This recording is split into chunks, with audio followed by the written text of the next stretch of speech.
Hola chiquis. Bueno, recién en la clase de prácticas de lenguaje, voy a empezar por atrás, en la clase 28, tenían, voy a fijarme en la compu, varios puntos para hacer. Son cortitos para responder, pero hay algunas cuestiones para analizar. El punto número 1 pregunta qué explicación se da en el cuento acerca de las características del cuento de terror. Van a leer el principio del cuento y ahí van a encontrar las respuestas. La respuesta. En un momento, el narrador o la narradora cuenta una de las características importantes de los cuentos de terror. El punto número 2 apela a los tiempos en la narración. Inicio, conflicto y desenlace. Son los 3 tiempos de la narración. Lo que me interesa es que comprendamos de qué se trata cada uno de estos tiempos. Mirá la imagen que te muestro. Este mismo cuadro vas a encontrar en la clase número 28 de lengua.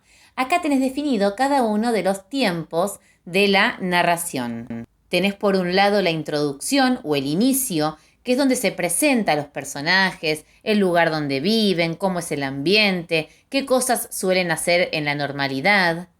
Cuestiones, justamente como dije, de la normalidad de los personajes. Luego nos encontramos con el conflicto, con el desarrollo del cuento. El conflicto tiene que ver con aquello que llega para interrumpir esa normalidad de la historia de, en este caso, el escritor. El escritor todos los días se sentaba, escribía, trabajaba, vivía solo, pero algo sucede que va a cambiar el rumbo de su historia. El conflicto, fíjate que va a nacer en el momento en que decide escribir un cuento de terror o una historia de terror basada en algo que sucedió en su propia casa y con su propia familia. Siempre que desarrollamos el conflicto de un cuento, de una narración que leímos, lo que tenemos que hacer es dar algunos detalles, algunas características de ese conflicto. Por ejemplo, el conflicto comienza cuando él decide escribir una historia que se relacionaba con algo que sucedió en su casa y con su familia. A partir de ahí empezó a vivir lo que sus personajes de los cuentos de terror viven habitualmente. Y, no sé, tuvo miedo, nerviosismo, horror, sintió el terror en su piel, comenzaron a sucederles cosas relacionadas con lo sobrenatural. Yo explico el conflicto, no solamente menciono cuándo comienza, sino que también lo desarrollo. Y finalmente tenemos la resolución, el final, la salida que se le da a la historia. Se puede solucionar el conflicto o no, puede ser bueno o no. Por ejemplo, en este cuento, y te ayudo con esto, la resolución o el desenlace comienza cuando él coloca el punto final a su cuento. A partir de ahí va a sentir algo, yo se los digo así para que lo lean, va a sentir algo detrás de él y va a comentar qué es lo que siente y finalmente qué era lo que sucedía en esa ventana. El punto número 4 dice, personaje. Caracteriza, explica cómo lo observas al personaje y cuando lo hagas intenta adjetivar. ¿Qué significa adjetivar? Poner adjetivos. Agregar la mayor cantidad de adjetivos que puedas siempre que sean coherentes en tu texto.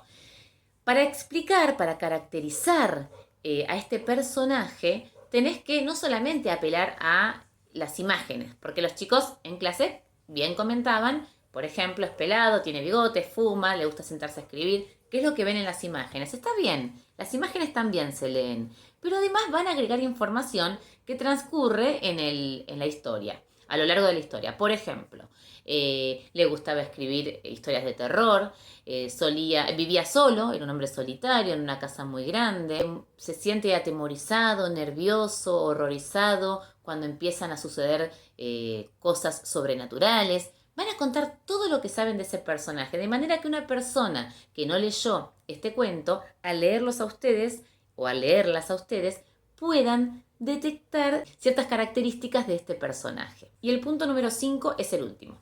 Y habla de la atmósfera, es el clima, cuando habla de atmósfera, que se crea, en este caso en una narración, a partir de las descripciones del narrador. Yo les puse 2 citas textuales abajo, las van a leer y van a intentar contar qué sensaciones a ustedes les produce con respecto al ambiente, al clima donde se desarrolla esta historia, ¿sí? Podemos decir, por ejemplo, que la atmósfera me hace notar un clima escalofriante, aterrador, donde suceden situaciones sobrenaturales que producen espanto. ¿Van a contar ustedes, en base a lo que leyeron y en base a las citas textuales que les pongo, qué sensaciones, qué situación ustedes perciben alrededor de esta historia? Una recomendación: terminen la tarea hoy, a más tardar mañana. Entonces no empiezan a acumular y no se vuelven locos y locas tratando de terminar todo junto. Cualquier duda, ya saben, mensaje, WhatsApp, les respondo a todos y a todas. Besitos.